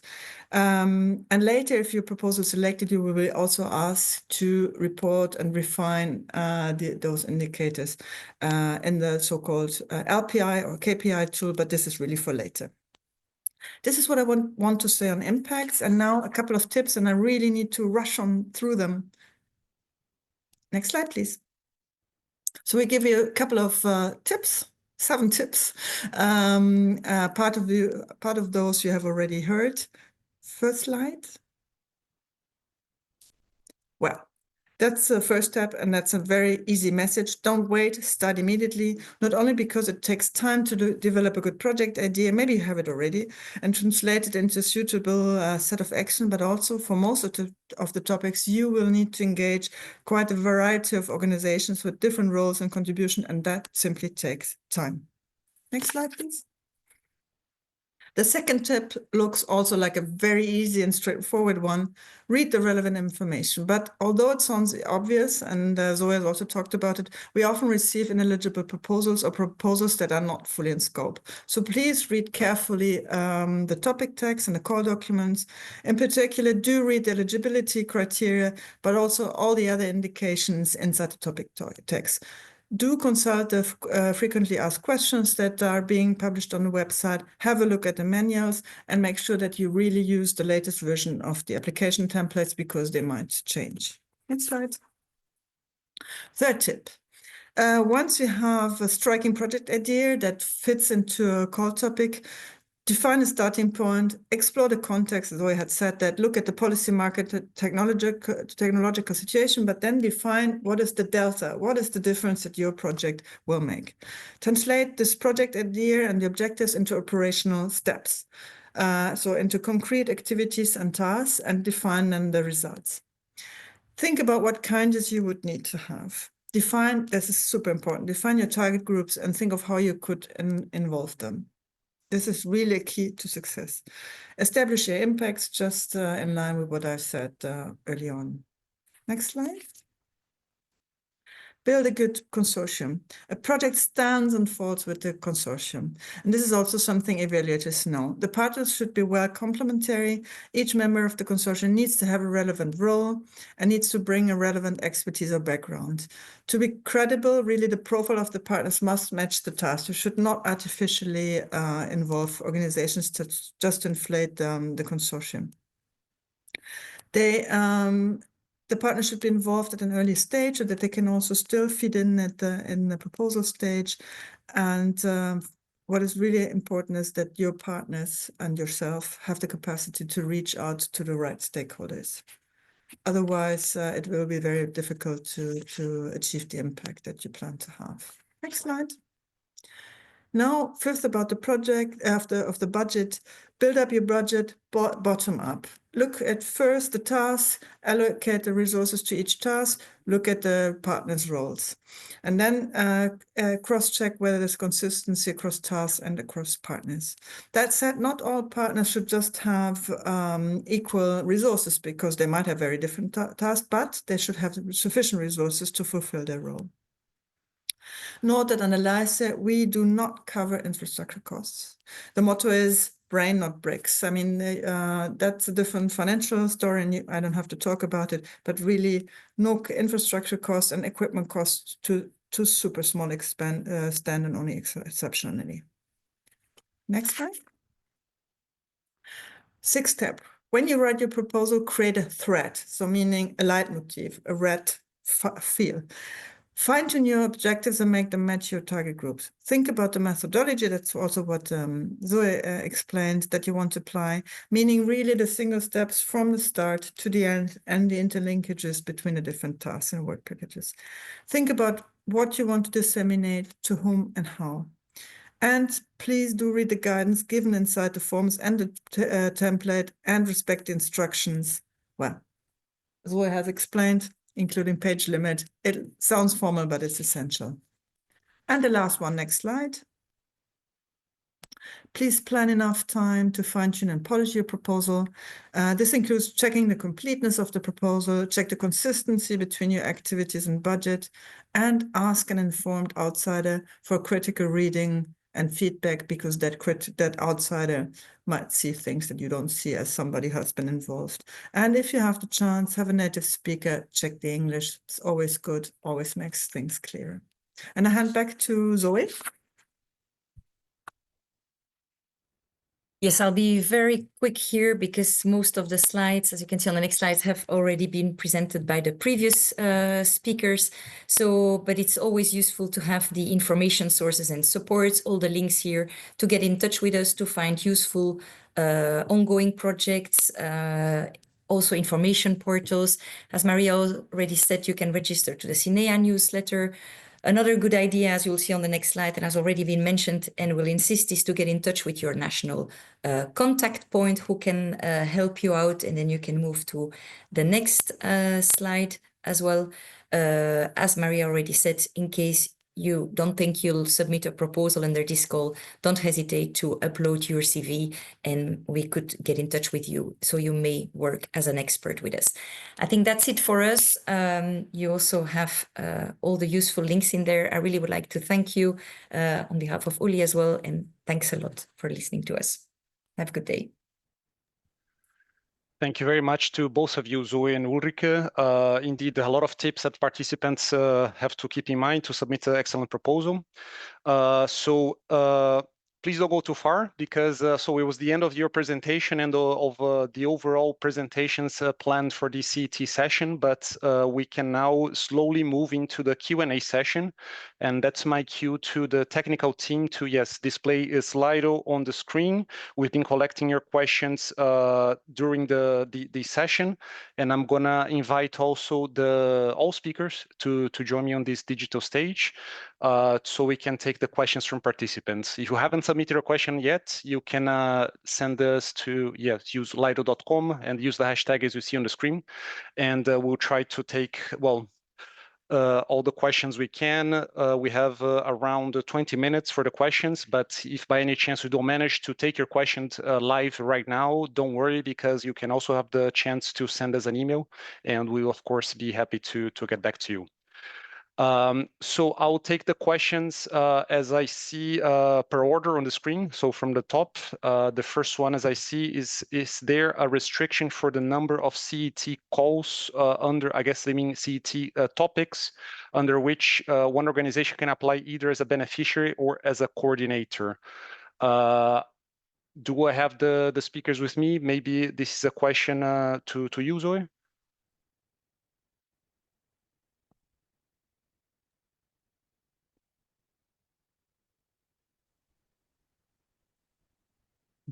Hello. Yes, thank you very much. So we had an issue connecting, Vinicius. I really would like you to repeat the question, if that's okay. No problem.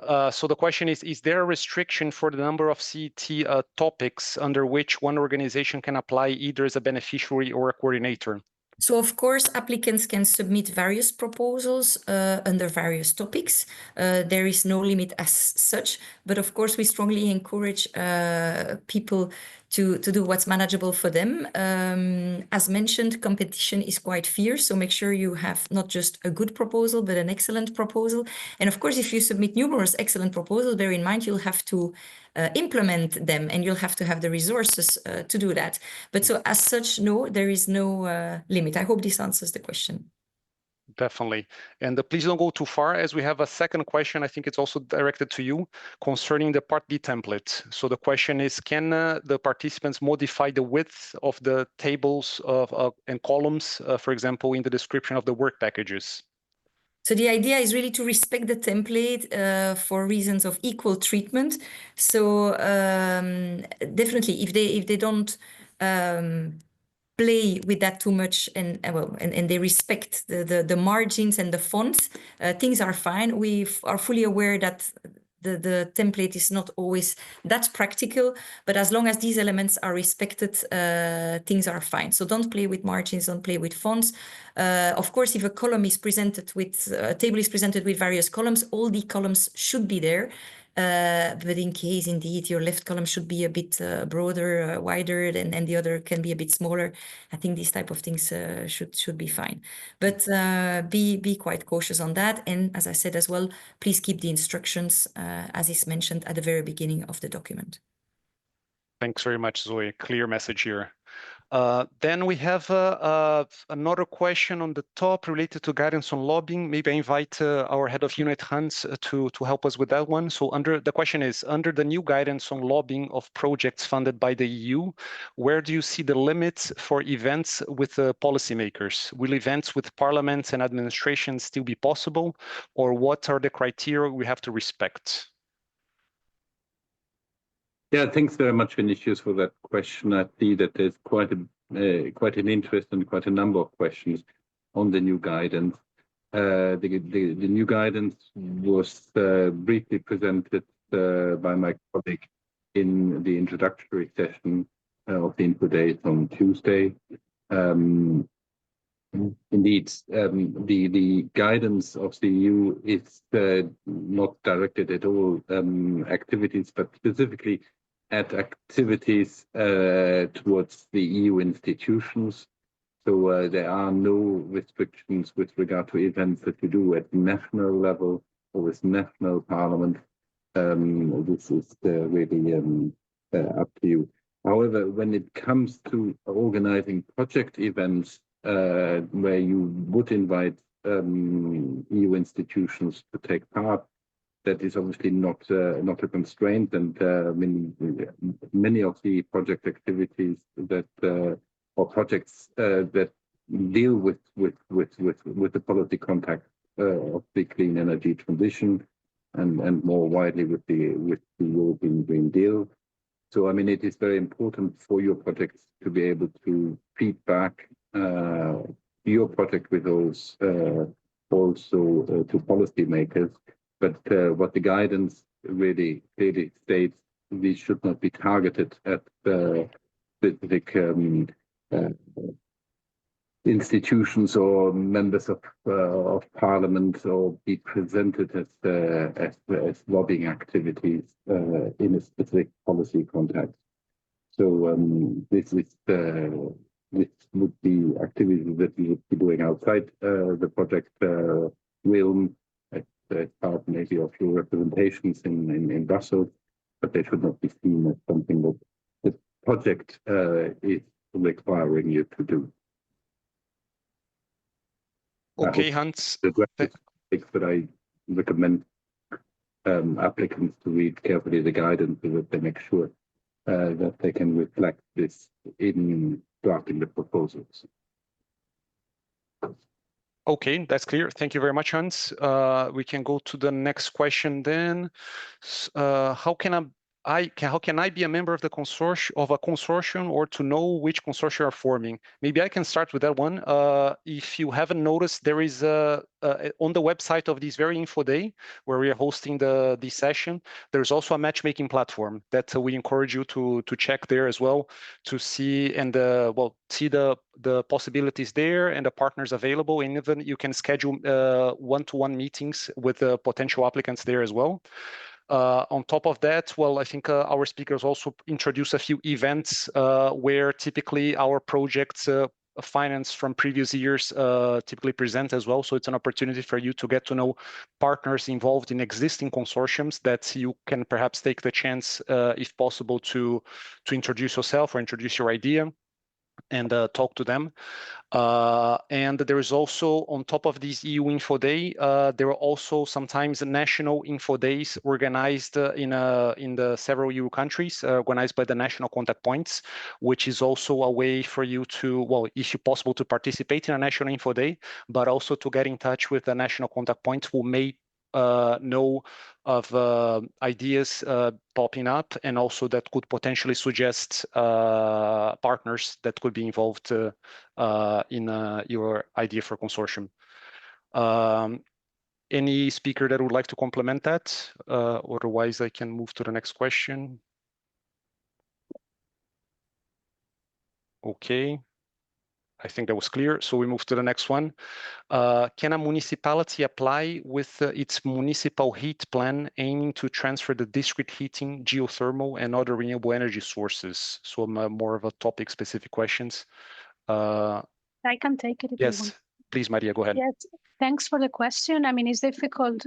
I mean, in principle, yes, a municipality can apply.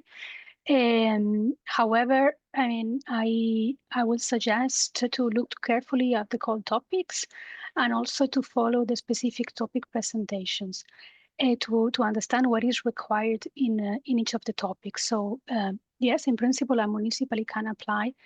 There are several topics where they are targeting municipal actors, some from the topic on district heating and cooling, where there is support to investment plans for new district heating networks, or where municipalities could be targeted there. Also in the local topic, and also in the project development assistant topic, there is a technical facility assistant where there can be support for municipalities to organize their investment plans for district heating. So there are several places where a municipality could be part of a consortium or targeted by the activities of a project. But I will encourage the person who has the idea to participate, to follow closely the presentations on each of the topics, because as a standalone, just like that, it might not be feasible, or less feasible in one topic than in other topics. But of course, there is possibilities to explore, whether it's in a consortia with several partners, or whether it's a smaller consortia and a national project. Like in the project development assistant, it's up to the applicant to explore and see where its idea fits best. Maybe Annette wants to complement on the project development assistant. I don't know if I was sufficiently clear. Thank you, Maria. I think that was very comprehensive. Indeed, in the case of offering technical assistance here, having an application by a municipality, provided that the investment pipeline is of scale, and having the necessary accessory activities around the financial engineering and the organizational innovation is perfectly possible. But I think Maria's good advice to look very closely at the topic text and to listen to the great presentations that our colleagues have prepared for you is certainly, I would certainly encourage to follow that. Thank you. Thank you to both of you, Maria and Annette. So a following question would be, will the topics be presented in detail during the Info Day? So we introduced these earlier. So this year we did the topic presentation slightly different. So we prepared video presentations that are ready, and we're going to release that in a moment. So right after this Q&A, I'm going to explain to you how to access these presentations that are specific on the 12 topics of this year. So yes, please stay tuned. But there won't be a live presentation on each topic, but you can follow dedicated videos for each one of them. Exactly, you see the topics on the screen on the next one. Then a following question: can we modify the months in the, maybe another one for you, Zoe.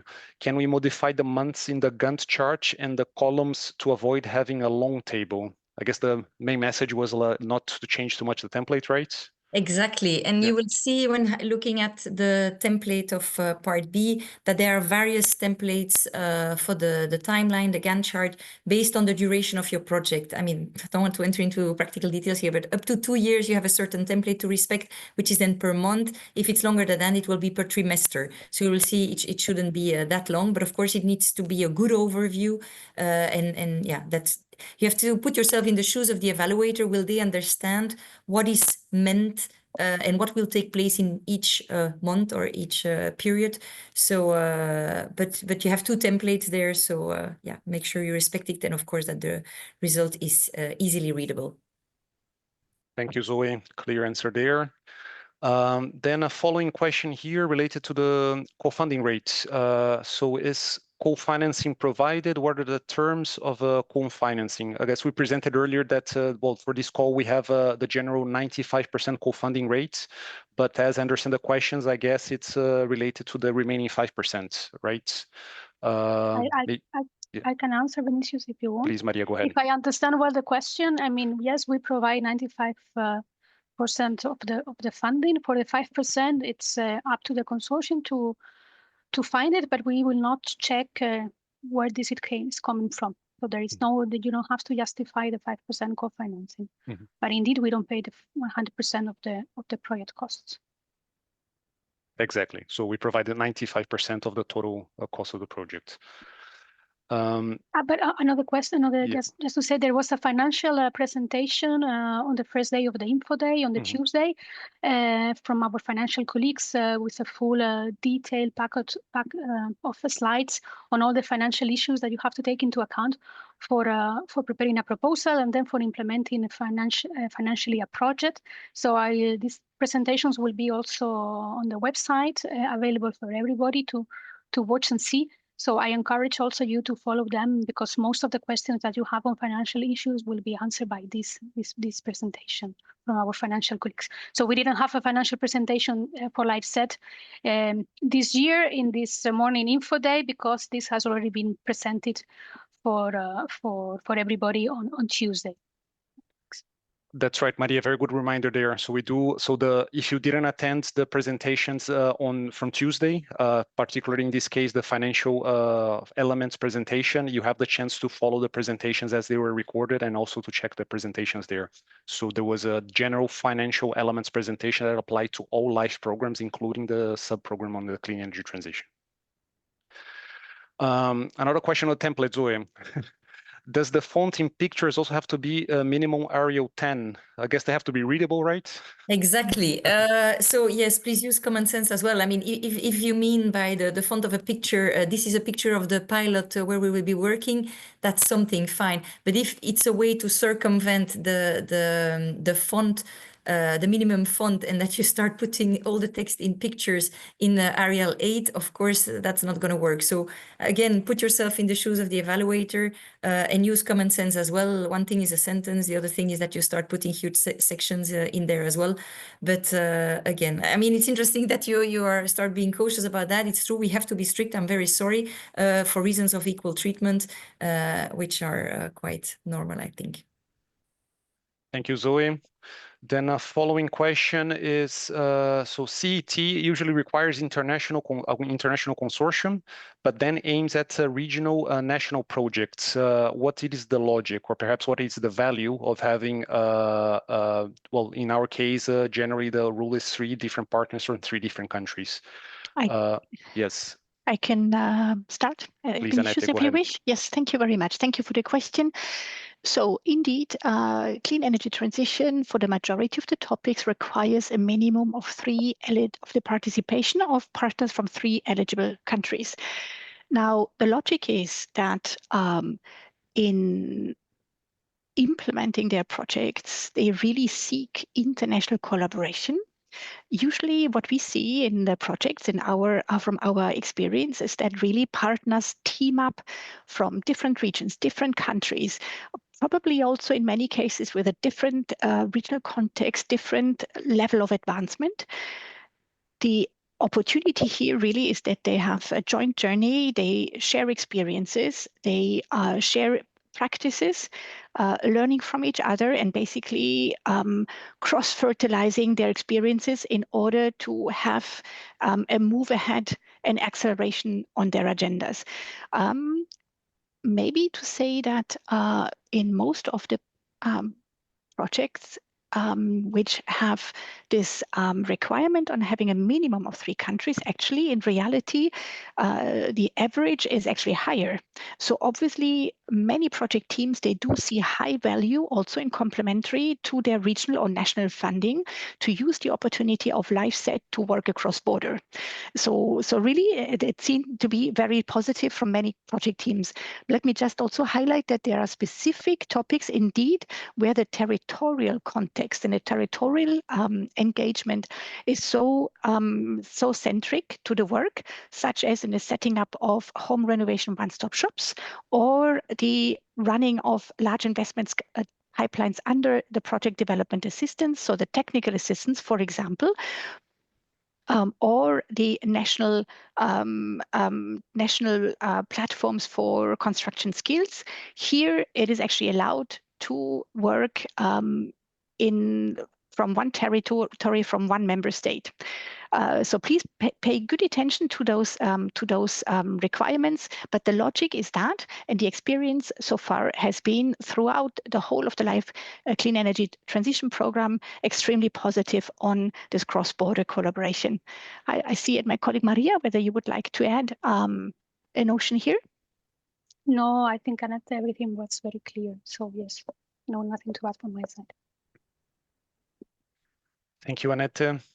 The following question, maybe it's more specific to a topic. So are district heating plants eligible to apply for this program? Yeah, Maria, will you take it? Yep. Yes, I think it's similar reply to my previous reply. So I encourage the participants to follow the specific sessions, in this case, probably the session on supporting district heating and cooling, the topic on district heating and cooling. The topic aims at giving support to district heating operators, indeed, to develop investment plans so that they fulfill the criteria of efficiency district heating according to the EED. So the topic is targeting district heating operators to help them with their investment plans. So district heating operators are eligible to apply as partners or involved somehow as targeted of the activities in the consortium. What we will not pay with LifeSet money is the investment. So we'll help to organize the investment plans, to do the technical support and financial support to develop investment plans with a 10-year frame for district heating operators so that they can move towards more renewables and waste heat in their district heating networks.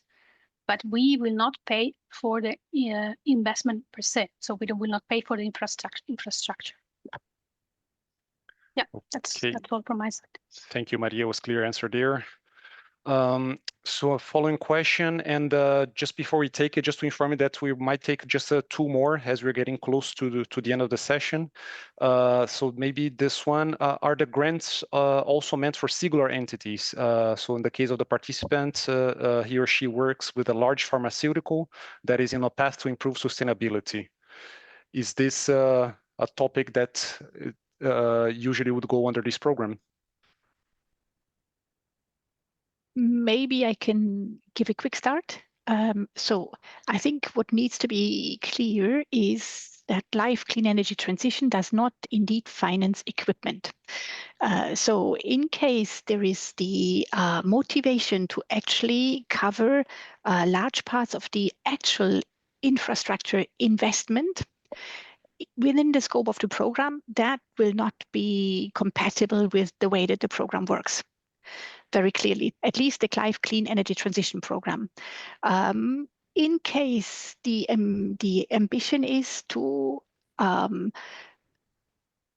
get technical assistance in order to structure, engineer, organize, innovate on the pathway of decarbonizing large industry, that could be potentially possible under our strand on technical assistance.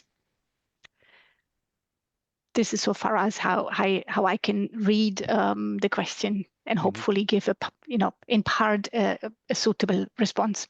Maria. And maybe Maria, you wanted to come in? No, fine for me.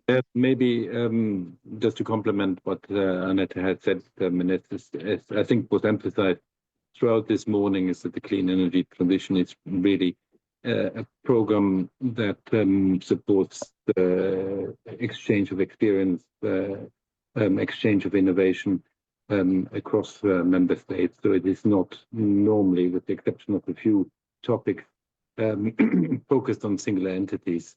And as Annette has underlined, we're not financing equipment or construction of innovative plants. So if you are looking, and I don't know what sustainability means, of working on circular economy in your industry sector, or if you are looking at testing new technologies to decarbonize some of your manufacturing processes, there are indeed opportunities, but then do please look also under the other sub-programs for funding. All right, thanks very much to the both of you. And I think, yes, we'll take just one final question, as unfortunately the time is short now. The final question is from Alina. Is it necessary to involve partners in consortium if the project will be implemented at the local level in a specific location, building, etc.? I guess the short answer is yes. Who would like to take that one? I can start. I mean, I don't know if I understand very well the question. So for some topics, there is an eligibility criteria of at least 3 minimum partners from three eligible countries. For other topics, a proposal is eligible even only with one eligible partner from one eligible country only. This doesn't mean that these proposals are in most of the time proposed by only one single organization. So we are tackling here complex problems for the energy transition, and in most of the cases, this required the collaboration, whether it's at a European level with cross-European projects, or at a national level with purely national or regional projects of different entities that are addressing a problem from different perspectives and with different solutions. So most of the time, even if you are implementing a project, indeed all projects have to be at the end implemented at the local or regional level. You will need to engage with several stakeholders, different actors, to be able to find a solution to the problem you are presenting. So that's my question, but I don't know if I understand very well the question. I don't know if somebody else wants to complement. Yes, I think you did. I think it's clear indeed. Well, we say in general three partners from 3 different countries. Some topics you can accept partners from one single country, but indeed maybe not a single entity only as part of the idea. Yes, unfortunately, I have to close here the Q&A session as we don't have more time. But so if we didn't manage to answer your question, don't worry. You can still send us an email. I'm going to explain to you in a moment how to do so, but not before thanking all the speakers for their presentations and also for taking the questions here. Well, I can ask for a digital round of applause. I'm not sure if you can hear, but I'm sure participants are applauding you. I certainly am myself. Thank you very much for your presentations, and I think we can slowly move into the conclusion part of the CET session. And I'll ask the CET or the technical team to display again the presentations. Before we conclude, I just have 3 short reminders for the participants. The first one, maybe it's the previous slide is still related to Slido. We would like to, so on the same tool and the same Slido channel that we use to ask your questions, we are launching now a satisfaction poll for you to let us know how we did. So we have a little survey for you to fill in, and please try to do that before you leave for the coffee break. We do take these surveys very seriously, and we encourage you to take the chance to let us know how we did. So please go ahead on Slido and answer the poll that is now live on the screen. Then the second reminder, it's indeed the next slide concerning the video presentations that we mentioned throughout this session already. As you know, by now, there are 12 topics open this year for the CET sessions. These are the topics that you see on the screen and the same ones that we had the helicopter view done by Annette and Maria. So for each one of these topics, you're going to find at least one video on the very same page that you're following these events right now. So sometimes you have like there's always a topic presentation under each topic, and sometimes you're going to find a second video also with the policy context behind that topic specifically. So we do encourage you to check these sessions there. That again, they're going to appear as a new tab on these website that you're following the event. There should be a new tab called CET sessions. If you don't see this tab right now, you just need to refresh the page, but please don't do that immediately, otherwise you won't be following me anymore.